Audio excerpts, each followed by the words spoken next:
Good morning.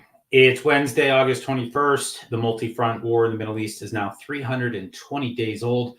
I'm Jonathan Schanzer, Senior Vice President for Research at Foundation for Defense of Democracies. Welcome back to the FDD Morning Brief.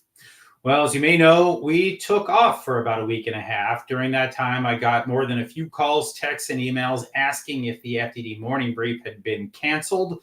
Not a chance. The team here just needed a breather, myself included. I wish I could say I totally unplugged, but when the headlines keep changing every few hours and with the Middle East teetering on the verge of a regional war, I just can't turn it off. Sorry, not sorry.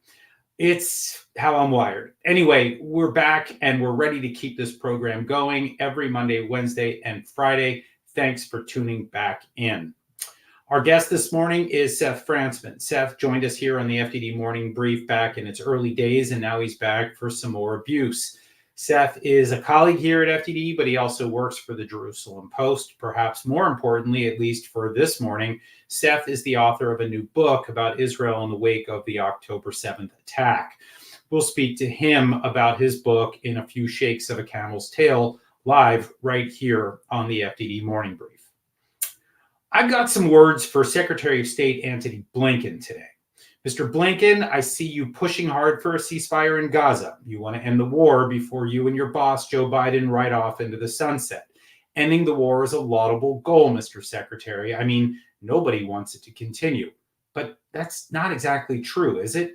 Hamas, Hezbollah, and Iran want it to continue. So do the Houthis and the Shiite militias in Iraq and Syria. The Iranian axis has been waging war on 7 fronts for at least 10 months. You want the war to end before you leave office, Mr. Secretary? Here's my advice. Stop trying to prevent Israel from defending itself and quit pushing the Israelis to accept a ceasefire that you know full well the Iranian axis will never accept. Try this instead. Devote more of your time putting financial, diplomatic, and yes, even military pressure on Iran. Wield America's considerable power to force Hamas to release the hostages. Wield America's considerable power to force Hezbollah to withdraw north of the Litani River. Wield America's considerable power to punish the other proxies for their violent aggression. And wield America's considerable power to make Iran pay a price for waging war, either directly or by proxy, against America and its allies. That's how to end this war. That's how you save your legacy. Now go on, get back in there and get us a win, Mr. Secretary. The world is watching.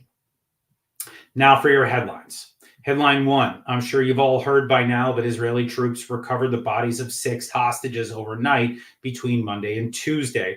This was a lightning-fast operation for the IDF. Within the span of 24 hours, Israeli forces located a 10-meter deep tunnel shaft in Khan Yunis. They tracked down the bodies and successfully retrieved them. Israeli troops recovered the remains from behind a false wall inside the tunnel system. Israeli Defense Minister Yoav Gallant described the operation as, quote, daring and dangerous, end quote. Officially, 109 hostages are said to remain in Gaza now. Israel believes that approximately 1/3 of them are dead. Unfortunately, that is probably a lowball estimate. The hostage families are growing agitated, and for good reason. They want their loved ones back, and they want the government to make that happen. But the government has a war to win, and Hamas isn't exactly cooperating. Tensions continue to rise within Israel over this impossible situation. Headline 2, advanced explosive devices are making their way into the West Bank via Jordan. According to Israeli security sources, directional anti-personnel landmines known as claymores, which were originally developed by the U.S. military during World War II, are being smuggled across the Jordanian border and falling into the hands of West Bank terrorists. Hezbollah and Iran are facilitating all of this if news reports are correct. Meanwhile, things are heating up in the West Bank. On Thursday, Israeli settlers attacked a Palestinian village, destroying property, killing 1 man, and threatening further violence. The attack received round condemnation from senior Israeli officials, justifiably. Then on Saturday, the IDF launched an airstrike against armed terrorists in the town of Jenin. The next day, a man from the West Bank city of Nablus tried and thankfully failed to carry out a suicide bombing in Tel Aviv. Both Hamas and Palestinian Islamic Jihad claimed responsibility for the attempted suicide bombing. The man's bag prematurely exploded, killing himself only. That was extremely fortuitous. And headline 3, the Washington Post reports that Iran wants to buy satellites from China. The regime is in talks with 2 Chinese companies. Both manufacture low-cost, high-resolution satellites that would be a significant upgrade from the satellites currently used by the Islamic Republic. With this technology, Iran could improve its ability and that of its proxies to target U.S. and Israeli forces. Watch this space, folks. China and Iran are drawing closer. China's foreign minister last week publicly endorsed an Iranian attack against Israel in response to the killing of Hamas leader Ismail Haniyeh in Tehran in late July. Beijing declined to condemn Iranian proxy attacks against Israel and American troops throughout this war. And all the while, the Chinese have been strengthening military and economic cooperation with Tehran and hosting Palestinian reconciliation talks that would only strengthen the hand of Hamas. The goal? That's easy. They want to undermine U.S. interests worldwide. All right, it's now time for my interview with Seth Frantzman. As I noted, Seth has a new book. It's called The October 7 War, Israel's Battle for Security in Gaza. Seth is an intrepid reporter, having reported in the past from the front lines in the fight against ISIS. So it's no surprise that he traveled all over Israel to get the inside scoop on the Hamas assault on Israel in October of last year and the subsequent Israeli response over the last 10 months. Few people can do it like Seth, which is why we are proud to call him a colleague, and we're proud to have him appear live right now on the FDD Morning Brief. Welcome back to the FDD Morning Brief, Seth Frantzman. Thank you for having me. All right, Seth. So let's start with this question. You've written a bunch of other books. I've read them. I think I understand what inspired you for this one. It's probably not so hard to figure out, but let's talk about how this one was different from all the other books that you've written. Well, this one happened, just less than an hour from where I live. I was awoken on October 7th by the attacks. I got up and I drove down to the border. This happened, it affected my family. It's something that was right there. I could see the rockets. We've been under the Iranian attacks as well from the ballistic missiles. So it was just so much more closer to home. When I went to cover the war on ISIS, I felt it was important to bear witness to that because of the genocide against the Yazidis in Iraq. And I felt that the Yazidis, what was happening to them was similar to what would happen to the Jewish people in the Holocaust. And then October 7th happened, right here. And we saw scenes that were, again, very similar to scenes from the Holocaust. It was the greatest mass murder of Jews since the Shoah. So I felt, again, I had to bear witness to that. And that was one of the things that made this just completely different, because instead of going to another country to see something, it's just right there in front of me. All right. Well, look, I get that. Now, I guess my question to you is just about the nuts and bolts of writing. The attack that Hamas launched on October 7th has led to a much wider war, obviously, but we haven't seen the end of it. How did you know when it was time to put the pen down, so to speak? I mean, how do you decide when you're going to cease writing during an event that is ongoing? I mean, that was a very difficult decision. When I started writing about the war, I was going basically every day to the Gaza front. And then, of course, Hezbollah began its attack. So I was going to the north and the south, and I was interviewing IDF commanders and IDF soldiers and interviewing civilians and families. And I realized just very quickly, there was a huge amount of material here. I had it, and I felt it was important to kind of put it all in one place and get it out there, because one of the problems with a war that goes on is people have said this war could last years, or we don't know, is you begin to miss some of the forest for the trees. We begin to forget what caused this war and how bad October 7th was. And then you go 10 months later, and I think some of the opening scenes of what caused this, the lead up to it, and the first months of this, which have caused the war to keep going, just the fact that we had a ceasefire, for instance, early on, but that Hamas, basically refused to keep that going. Hamas continues to stonewall. I felt it was important not only to put it all in one place, but I also kind of looked at it as writing a book about an event like Pearl Harbor or 9/11. You don't have to wait 10 years after 9/11 to write about 9/11 and the war on terror. You could have written a year or two afterward and looked at the Afghan war and the beginning opening moves of that. And the same is true for Pearl Harbor. You can look at Pearl Harbor right after Pearl Harbor and begin to learn lessons from it without having to wait until 1945 and then write about the entire war. So that's why I felt it was important to kind of have this book, which is basically about the first 6 months of the war. And also, a third of the book or so, or a quarter of the book is about the lead up to this, how Hamas and the IDF planned for this, obviously how the IDF got it wrong, how Hamas carried out this surprise attack. Well, it's been obviously more than 10 months now since this thing kicked off. What did you learn researching for this book? I mean, what is known now that wasn't known in the opening days of this war? What would you say the big takeaways were for you? I think when the war began, it was a lot of chaos, and we all saw how all those awful atrocities and kidnapping of hostages. It took a little bit of time to kind of step back and see the big picture of how Iran and other countries that support Hamas, whether it's Turkey or Russia or China, and you just mentioned that in your opener about how many of these countries are kind of working together against the West. How October 7th is not just an attack on Israel, and it's not just about Hamas.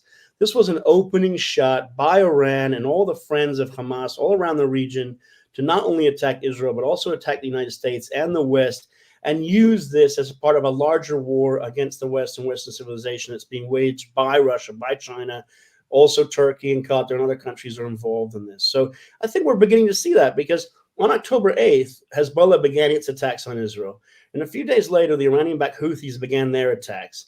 And also, militias in Iraq carried out, I think, more than 100 attacks in the first month or so against U.S. forces in Iraq and Syria. So very quickly, we began to paint, a picture all around the region of a regional war. This is not just about Gaza and Israel. It's not just what's going on there. This is a huge regional conflagration. You could look at this like the opening shot of the First World War, where the Archduke Franz Ferdinand was killed. And that basically set in motion the First World War. So that's the way I see October 7th. This is one shot, but this is a huge, massive war that's taken place because of this. Well, let me actually follow up with you on that, because this is something that I've been wrestling with over the last, let's say, week while I had a little time off to reflect. What is the strategy here? I mean, is this just an iterative conflict where one actor builds on the aggression of another and we don't know where this is going? Or do you actually see a strategy on the part of Iran and perhaps on the part of Russia or China, or maybe some of the other actors that you've just described? Is there a broader goal in mind, or you think that we're just sort of building on one crisis after another? I think there is an Iranian strategy here. Iran has slowly but surely over the last decade, you could say decades, but definitely over the last decade, put all of its proxies on steroids, basically, after having invested in groups like Hezbollah, for 20 years or so. It just put them on steroids and basically sought to expand their power so that Iran not only is fighting wars against other countries in other countries by taking over Lebanon, Iraq, Yemen, and hollowing them out and filling them with militias. It's now moving the front line into Israel and into other countries. And that rewrites the rules of the game, because if we look at Israel's history, going back, say, to 56 or 67, the wars that define Israel's history, Israel always fought the war in other countries' territory. It preempted attacks, and it would then go into places like Egypt or go into Syria and take over land, so that the fighting was done in Syria and Egypt. And for the first time in Israel's history, what Iran has done is use groups like Hamas and Hezbollah to move the war into Israel's territory and force Israel to evacuate unprecedented numbers of civilians from the north and from the south. That's a big change for Iran. Iran is basically rewriting the rules of the war in the Middle East. And Iran is being used in some ways, or it's working with, somehow being exploited as a tool kind of by Russia and China as part of this broader war in the West. Russia's invasion of Ukraine, for instance, is part of that. I mean, that is also moving the rules of the war into the Western camp. And Iran is basically doing what Russia did, but in the Middle Eastern context. And I guess we're going to see a lot more of this, with China and other countries kind of jumping in the next few years. Yeah, I think it's probably also worth noting that the rules of the game have also been rewritten as far as the length of time for a battle. Israel's doctrine is always to fight lightning fast wars, not to get bogged down in wars of attrition. And we're certainly seeing one here. So that appears to at least be nominally part of the strategy that Iran has adopted as well. Another question here for you. I mean, before October 7th, Hamas was viewed as a tactical threat by the Israelis, certainly here in the U.S. as well.